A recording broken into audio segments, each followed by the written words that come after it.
Hoje foi-me incumbida a grande responsabilidade de trazer uma palavra para vocês da parte de nosso Senhor Jesus Cristo. Eu escolhi uma passagem sempre, a qual eu creio que todos vocês poderão entender. Eu quero ler com vocês apenas um versículo em Lucas capítulo 2, versículo 21 apenas. A circuncisão e a apresentação de Jesus. Nesses dias temos visto falar muito de Jesus, pois dia 25 foi o dia a qual todo mundo escolheu para comemorar e festejar o nascimento do Salvador, do Messias. Versículo 21 diz: E quando os 8 dias foram cumpridos para circuncidar o menino, foi-lhe dado o nome de Jesus, que pelo anjo lhe fora posto antes de ser concebido. Interessante que a gente para observar a festividade dos últimos dias, e nós poucos vemos nas comemorações o comemorar do nome Jesus. Tem uma canção que diz que Jesus é o doce nome, o nome que transforma em alegria o meu triste coração. Só esse nome de Jesus que é capaz de mudar vidas e transformar vidas. O nome de Jesus significa Yahvé, que quer dizer salvação. Quando o anjo anunciou o nascimento dele para Maria, disse que o seu nome seria Jesus porque ele seria o salvador do seu povo. E eu paro então a meditar que importância temos dados para esse Jesus. Como temos tratado esse nome Jesus, que temor temos tido por esse nome de Jesus. Nós podemos notar que o nome Jesus é uma autoridade reconhecida na terra, no céu e também no inferno. As forças dos maus submetem-se ao nome dele. Lucas capítulo 10, versículo 17, diz que a Bíblia nos relata a volta dos 70 apóstolos que Jesus havia enviado. E os 70 apóstolos, eles voltam para Jesus regozijante, alegre, felizes, e dizendo: Mestre, olha, diante do seu nome os demônios se submeteram a nós.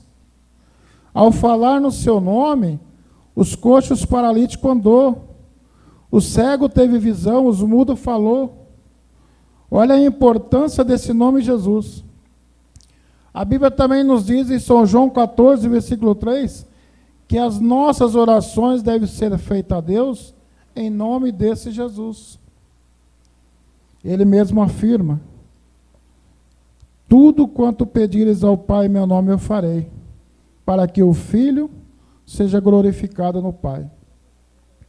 Jesus, ele não diz que, olha, vocês podem se dirigir através de Maria, de Pedro, de Tiago, até mesmo de Paulo. Vocês têm que se dirigir ao Pai em meu nome. E eu farei para que o nome do Pai seja glorificado no Filho. Portanto, esse nome Jesus está acima de todo nome, de acordo com Filipenses 2,9, que diz que Deus o exaltou de tal maneira que em nenhum outro nome há salvação a não ser em Jesus. Ele mesmo afirma no livro de João que ele é o caminho, a verdade, a vida, e ninguém vai ao Pai se não for através dele. Por causa disto, o nome de Jesus ao longo da história, após 2020 anos, continua transformando vida. Esse nome de Jesus, indiferente de outros nomes que entraram na história, eu poderia citar para vocês lá atrás Abraão. Se eu perguntar quem é Abraão, vocês dirão que Abraão foi o pai da fé.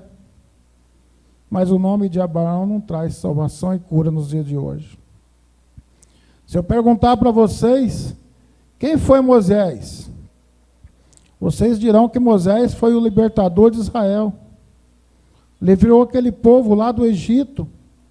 Mas o nome de Israel não cura e não transforma hoje.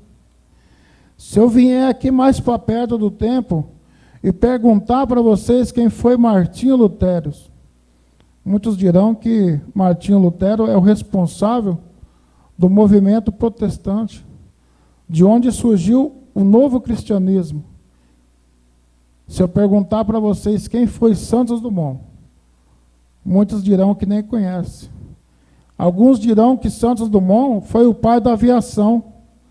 Mas olha como as coisas foi mudada de Santos Dumont para cá. A modernidade que temos nos aviões de hoje. Mas esses nomes ficaram somente na história.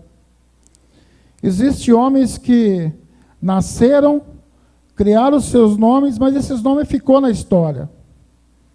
Jesus foi concebido a uma virgem, nasceu de uma obra extremamente miraculosa, sem a concepção de um homem.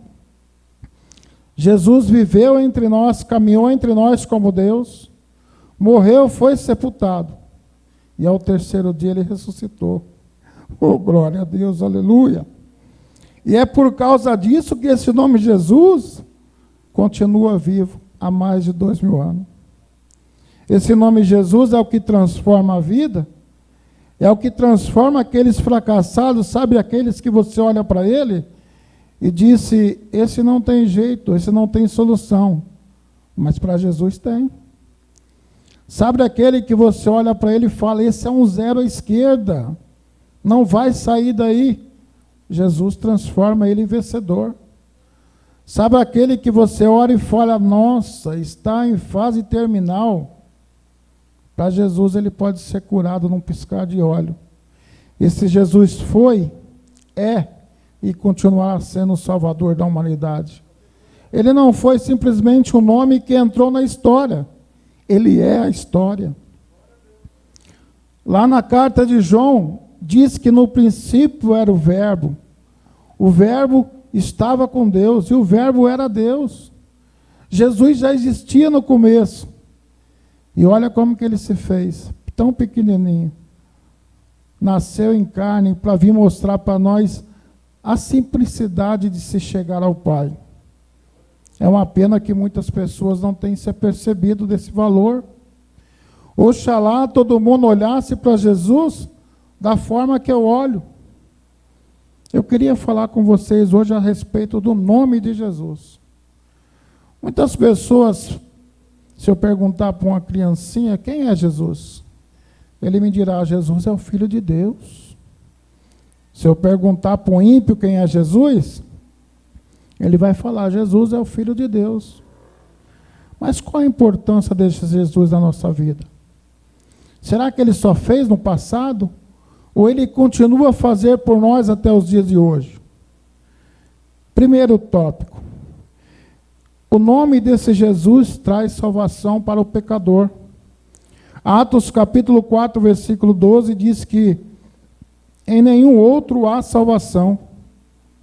Disse que esse Jesus é aquela pedra que foi rejeitada, mas que se tornou a principal.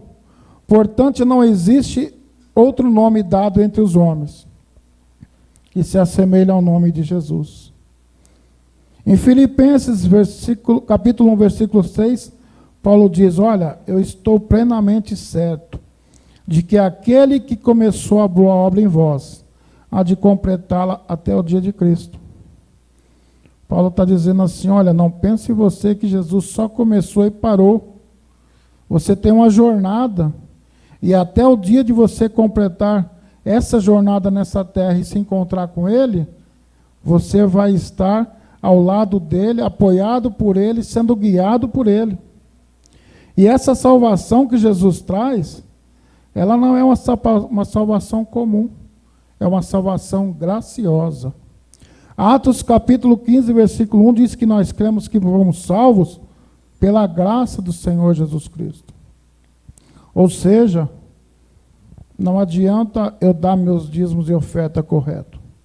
Não adianta eu simplesmente fazer o bem, dando cesta básica, ajudando um e outro.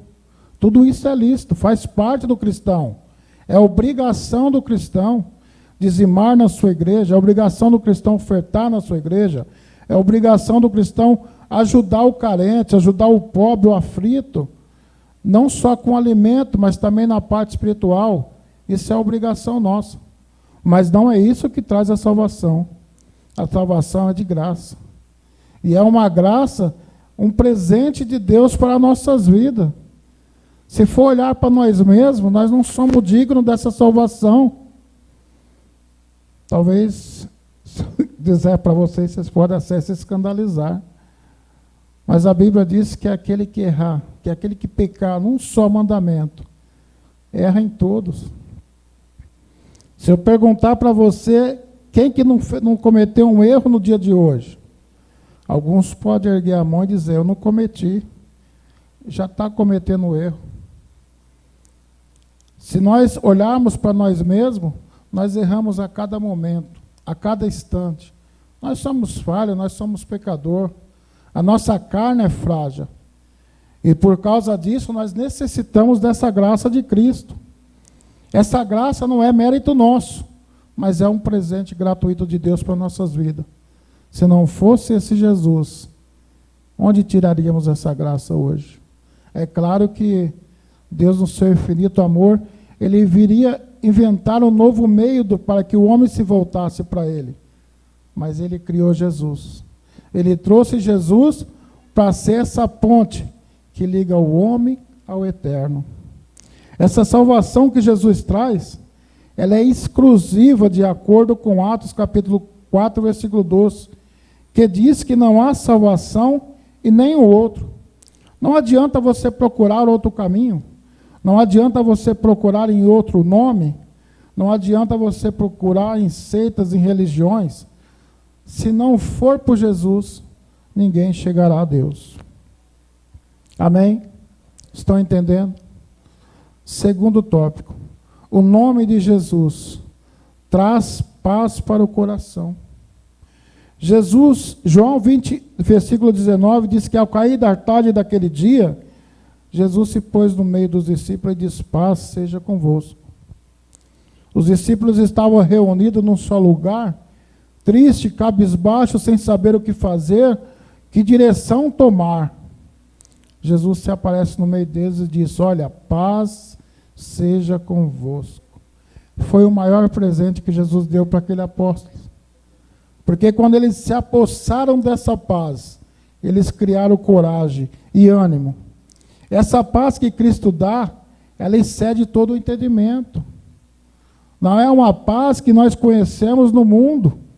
Filipenses capítulo 4, versículo 7, diz que a paz que Deus dá excede todo o entendimento. Guardará o vosso coração e a vossa mente em Cristo Jesus.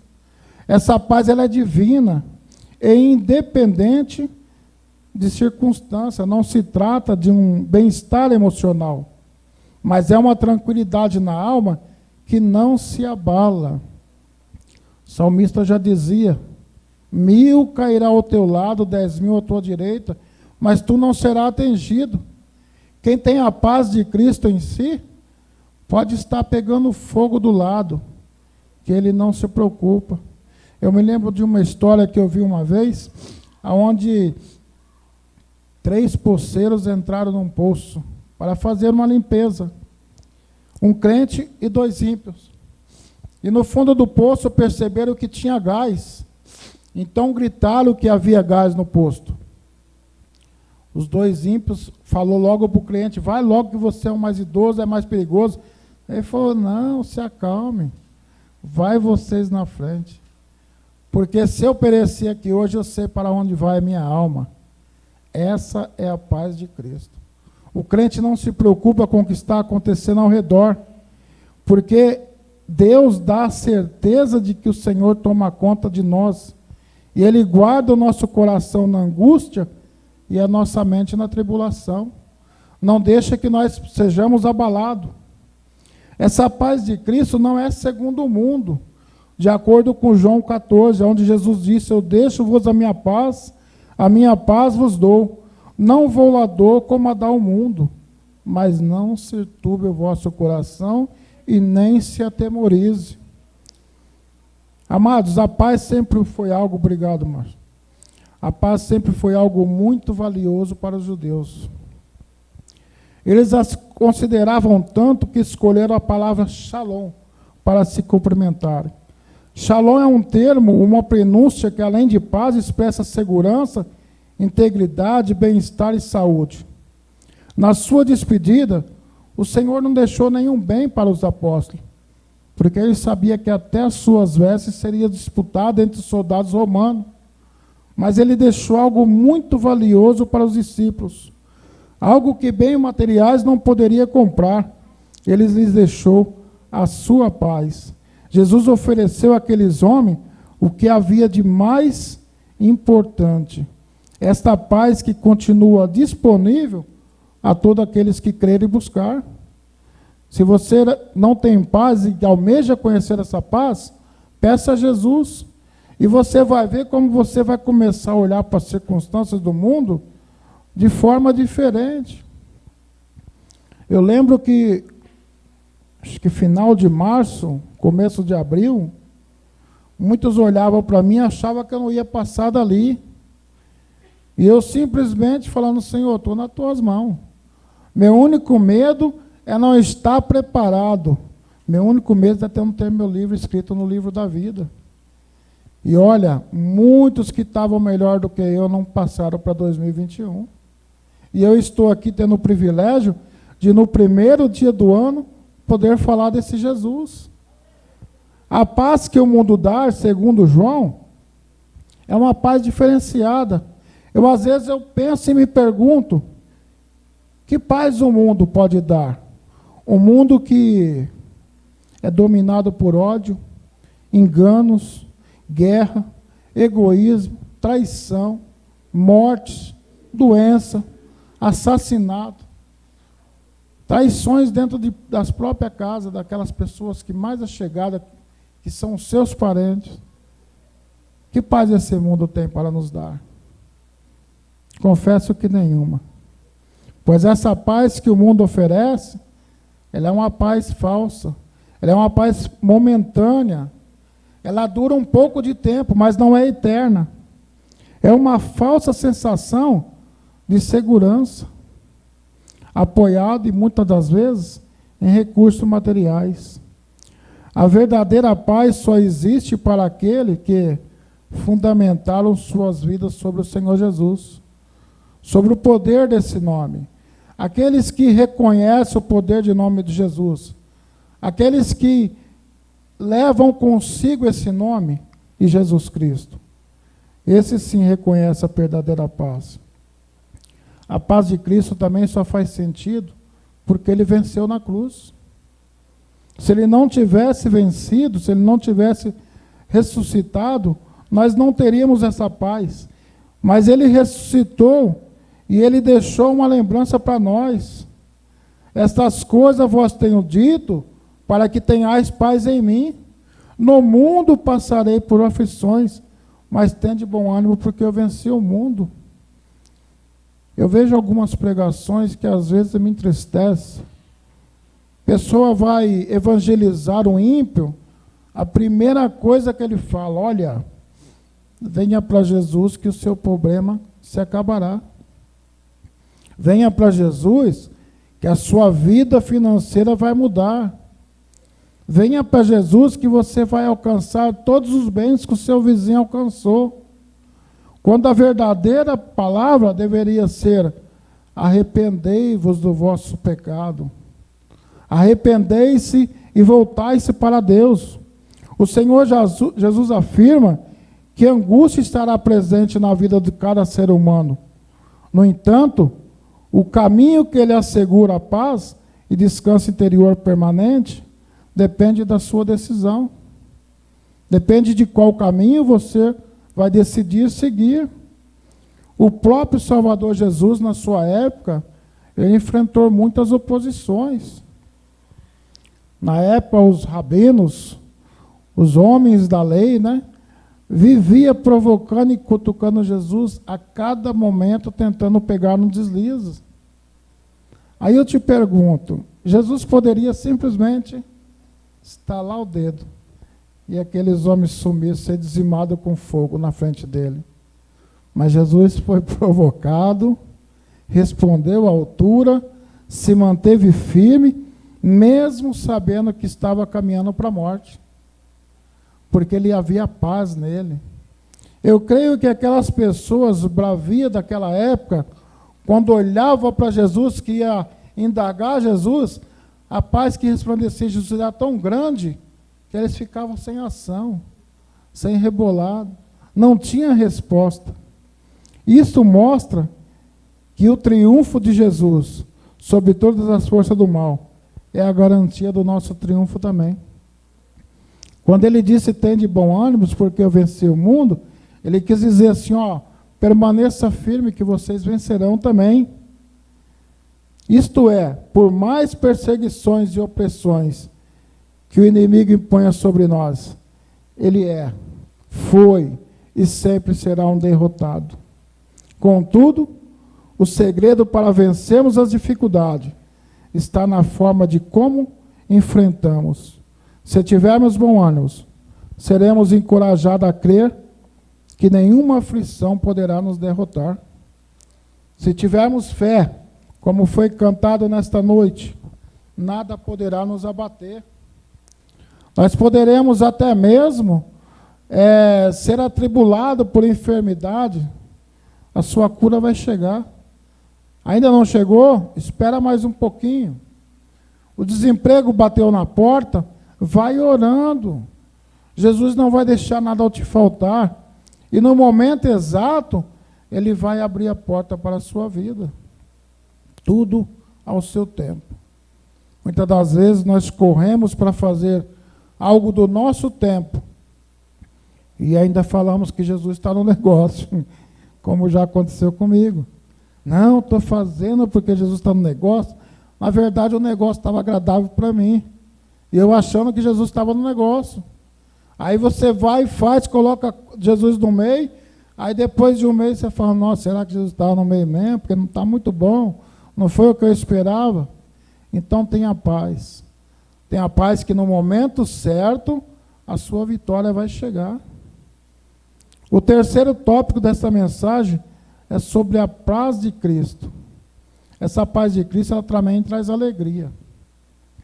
Traz alegria para a vida do homem e da mulher. 1 João, capítulo 1, versículo 1 a 4. O que era desde o princípio, o que temos ouvido, o que temos visto com os nossos próprios olhos, o que contemplamos e as nossas mãos apalparam com respeito ao verbo da vida. E a vida se manifestou e nós a temos visto, e dela damos testemunho e vô-la anunciamos, a vida eterna.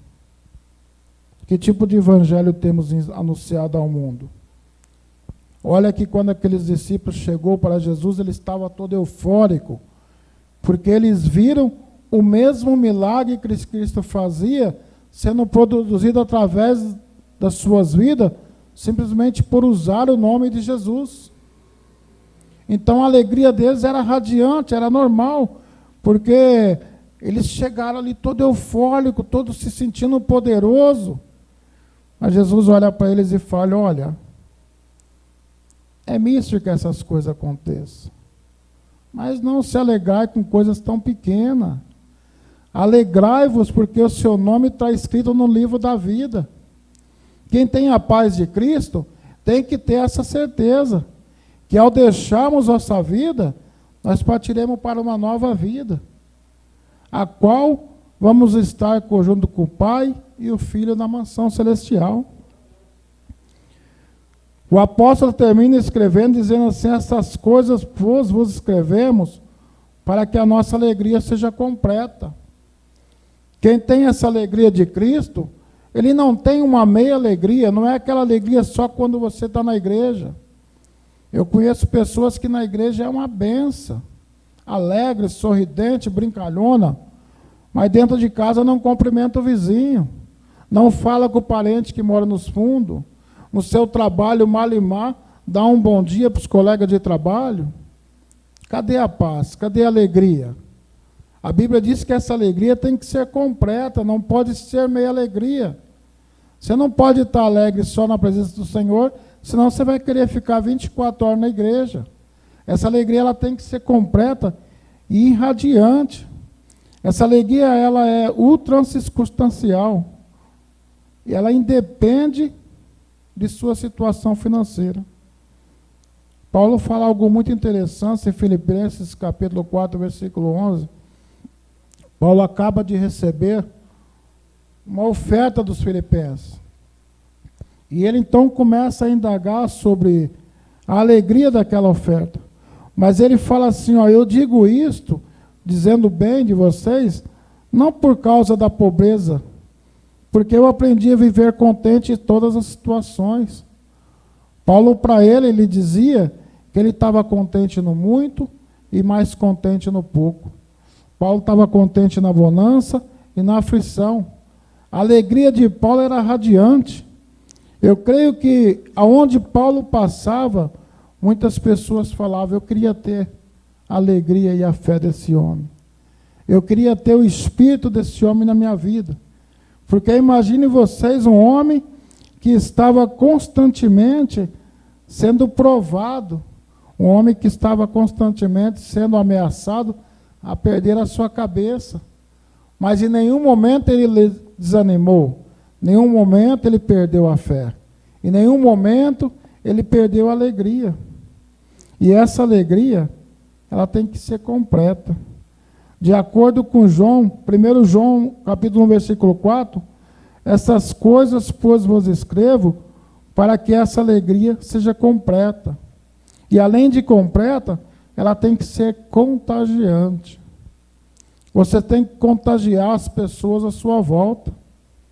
Atos capítulo 2, versículo 46 a 47, diz que os cristãos diariamente perseveravam unânimes no templo, unidos no templo, diariamente. Eles partiam pão de casa em casa e tomavam a sua refeição com alegria e singeleza de coração, louvando a Deus e contando com a simpatia de todo o povo. Olha, presta atenção, enquanto isso, acrescentava-lhe o Senhor dia a dia os que iam sendo salvos. Amado, quando nós deixamos de contagiar o mundo, quando nós deixamos de despertar o desejo do ímpio de ter a nossa alegria, a nossa paz, eu creio que nós estamos em falha. Porque nós temos que irradiar essa alegria de maneira que o colega do trabalho, ele comenta com o outro, não fofoca, mas ele fala assim, nossa, eu admiro fulano. Ele nunca chega aqui triste, está sempre alegre, disposto, dando risada. É sempre simpático, amigável. Ele é sempre contagiante. Eu não sei se você já passou por isso, de algumas pessoas chegar para você e dizer, olha, eu não sei o que é, mas é bom estar ao seu lado. Essa alegria, essa paz tem que contagiar as pessoas ao nosso redor. E quarto tópico, essa paz de Jesus, ela tem poder para a pregação.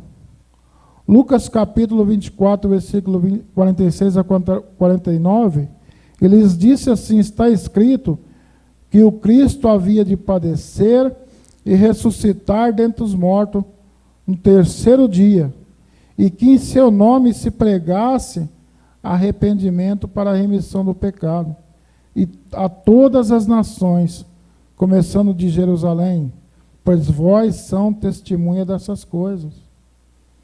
Que tipo de evangelho vocês têm ouvido hoje? Evangelho da prosperidade? Evangelho do agrupamento? Evangelho do bem-estar, como se fala aquela palavra de otimismo, onde a pessoa só te coloca para cima, mas ele não te fala que a rosa tem espinho? Ou você tem visto uma palavra cristocêntrica? Uma palavra que chama o povo ao arrependimento. Uma palavra que chama o povo a se consertar. Eu pensei seriamente que ao começar essa epidemia, no começo, eu achei que nós ia termos um abalo cristão no mundo. Porque tudo indicava que os cristãos estavam se unindo e se voltando para Deus. Mas bastou a epidemia começar a amenizar um pouquinho. Já voltaram cada um pela sua área de conforto. Muitos deixaram até mesmo de frequentar a igreja. Muitos optaram por ser cristão dentro de casa. Mas eu tenho que te dizer que o ser cristão é exatamente estar no meio da comunidade. O ser cristão é exatamente aprender a tolerar e a simpatizar com o seu irmão. Você sozinho dentro de casa, na frente de um notebook ou no computador, é muito fácil ser cristão. Mas você no meio do grupo, no meio das pessoas, você tem que mostrar as características de Cristo. Ele diz assim, ó, eis que envio sobre vós a promessa do meu Pai. Permanecei na cidade, até que do alto sejam revestidos. Amados, quando os apóstolos foram revestidos do poder de Deus, homens que não sabiam falar, aprenderam a falar. Homens que não tinham eloquência nenhuma na teologia, se tornaram sábios. Homens que eram, digamos, acanhados, tímidos, se tornaram pessoas ousadas, corajosas. E mesmo diante da possibilidade de morte, eles jamais negaram a Cristo. Uma vez perguntaram para Pedro, falaram para Pedro que ele não deveria falar desse Jesus. Ele que estava com ele, olharam para aqueles homens, mesmo sabendo que podia ser condenado à morte. E disse a ele, olha, julgai vocês mesmos. O que é mais lícito para nós? Responder aos homens ou obedecer a Deus? Olha a fé que esse povo tinha. Essa pregação cristocênica, ela também é poderosa para consolar. Ela não só dá coragem, mas ela também consola o povo de Deus. 1 Coríntios, capítulo 14, versículo 3, diz que o que profetiza fala aos homens, edificando, exortando e consolando. Esse profetizar significa pegar as escrituras sagradas e não fazer previsões acerca do futuro. Muita gente confunde hoje o profetizar da palavra de Deus com uma pessoa direcionar simplesmente para você e dizer algo para você. É bom, é gostoso, é maravilhoso. Mas eu confesso para vocês que eu saí da igreja, eu tinha 14 anos, 13 para 14 anos, eu percebi que a minha mãe não segurava mais. Eu falei, agora que eu não vou mesmo. E não fui. Mas quando eu cheguei nos meus 45, eu comecei a olhar para o meu irmão e falar, Jesus, meus amigos, é tudo falso, tudo mentiroso, tudo violento, idólatra, só pensa em ganhar. E meu irmão tem uns amigos tão bacanas. Ah, se eu tivesse ficado na igreja. Então pensei, vou voltar. Mas quando eu voltei para a igreja, a primeira coisa que eu me encontrei de frente, de cara, preconceito. Porque para mim a visão do cristianismo era uma coisa. E eu me deparei com outra. Então eu fiquei naquele impasse, um domingo na igreja, outro domingo na outra, outro na outra, outro na outra, e não achava um lugar para mim. Aí um dia um japonês se dirigiu para mim e falou, você já parou para pensar em procurar o que você quer do cristianismo dentro da Bíblia? Eu falei, mas a Bíblia eu conheço. Então onde está escrito isso? Não sei. Quem falou isso? Não sei. Olha, a Bíblia diz isso. Onde está? Não sei. Ele falou, você não conhece nada de Bíblia. Comece a procurar na palavra. Amados, eu confesso para vocês que eu descobri que a maior profecia para nossas vidas está dentro da Bíblia. Pois eu aprendi tanto quando eu comecei a estudar, a me interessar pela Bíblia. Aí veio aquele senso de sabichão. Não, eu conheço, porque na Bíblia está escrito, e eu passei a julgar. Porque eu achava, então, que tinha que ser exatamente o que estava aqui. E um dia, conversando com meu irmão, ele falou, olha, Jesus Cristo andou com Judas o tempo todo. E ele sabia o que Judas ia fazer. O que ele fez com Judas? Eu falei, nada. Aí ele falou, você já imaginou se eu começar a pegar no pé de cada um da na igreja? Eu vou estar ultrapassando o amor de Cristo. Eu vou estar minimizando o sacrifício de Cristo. Porque Jesus Cristo fez um sacrifício, não foi para salvar os santinhos, não, foi para salvar todos, sem exceção. E eu comecei a pensar, e então voltei lá atrás e comecei a ver a Bíblia de outra forma. E eu descobri que não tem como você chegar no final e falar, olha, sei tudo, é mentira. Se você começar lá atrás e vir de novo, a revelações é nova. Se você ler um versículo hoje, falar uma palavra hoje, daqui 15 dias você lê o mesmo versículo, a interpretação é totalmente diferente. A palavra de Deus, ela é viva, é eficaz, ela se renova a cada dia. Para muitos colecionadores, é o livro mais antigo da terra. Mas para quem estuda e medita, é uma palavra que se renova a cada dia. Portanto, estar na direção do Espírito Santo é necessário para que, por meio da palavra de Deus, venhamos despertar a fé das pessoas, venhamos exortá-las com amor sobre o pecado e o arrependimento, e dizer a elas sobre o prêmio, que é a vida eterna, que é reservada a cada um. A vida eterna que aguarda a todos os que crêem. Com isso eu entendo que somente a Escritura tem poder para ativar a consciência humana. Somente a Escritura pode mudar a vida do homem e da mulher.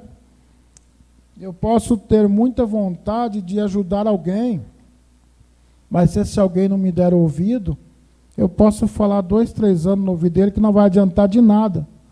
Mas se eu orar por ele, e Deus enviar o Espírito Santo para mastigar lá no ouvido dele o que ele ouviu, a mudança é certa. É isso que Jesus faz.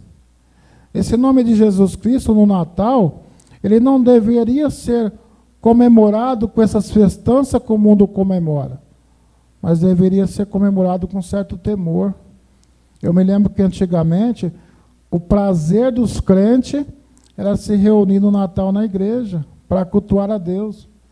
E coisa mais prazerosa ainda era quando os crentes e os não crentes achavam do dia 31 para o dia 1º uma igreja aberta. Sabe para quê? Para começar o ano na presença de Deus. Hoje nós não podemos nem abrir as igrejas. Mas ainda dá tempo de se aproximar.